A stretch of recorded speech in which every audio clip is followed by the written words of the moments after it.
Hi friend, আবার তোমার সাথে একটা রান্না শেয়ার করছি। সোয়াবিনগুলোকে ভিজিয়েছিলাম, তারপর ভিজানোর পর এই যে আমি পেস্ট করে নিচ্ছি মিক্সিতে। আদা, রসুন, লঙ্কা, কাঁচা লঙ্কা, নুন দিয়ে পেস্ট করবো।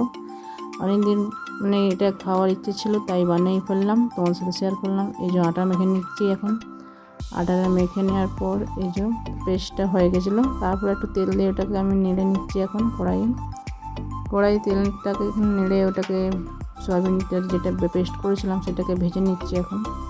ভেজে নেওয়ার পর এটাকে আমি এখন করছি এটা বানাচ্ছি সয়াবিনের পরোটা। তারপর এটাকে এখন ভাজা হয়ে গেল। তারপর আমি অনেকদিন রান্নার ভিডিও দিতে পারছি না, একটু কাজের জন্য মানে অসুবিধা হচ্ছে। রান্নার ভিডিওটা বানাতেও সময় লাগে কিছুটা, সেই জন্য দিতে পারছি না, তোমার সাথে শেয়ার করতে পারছি না। কিছু রান্না করলেও ভিডিও বানাতে পারছি না আমি। তারপরে এই যে লেচি হয়ে গেছে, এই যে আমার পুরটাও হয়ে গেছে। একটু নুন হলুদ দিয়ে দিয়েছিলাম তারপরে সয়াবিনটাতে। এই যে তারপরে এখানে আমি এটাকে লেচিটাকে যেমন আলুর পরোটা বানাও, পুরটা যেভাবে দাও সেইভাবে এটাকে পুরটাকে ভিতরে ঢুকিয়ে ভালো করে এটাকে লেচিটাকে কেটে নিতে হবে আটকিয়ে।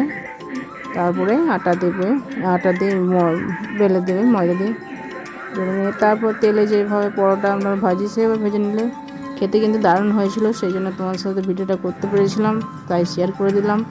আর তোমরা ভিডিওটা দেখো, আর তোমরাও খাওয়ার ইচ্ছে হলে তোমরাও বাড়িতে বানিয়ে খাও।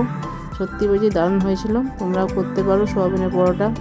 আমার রান্না দেখে তোমাদেরও খাওয়ার ইচ্ছা হবে, তোমাদেরও করার ইচ্ছা হবে, সেই জন্য আমি তোমার সাথে ভিডিওটা শেয়ার করে দিলাম। আর ভালো লাগলে অবশ্যই লাইক, কমেন্ট, সাবস্ক্রাইব বলছি দেখো তোমরা, ব্যাস সাবস্ক্রাইব এতটা ভালো করছি না, তবু তোমরা দেখো, ভিডিওটা দেখো। বাই বাই, সবাই ভালো থেকো।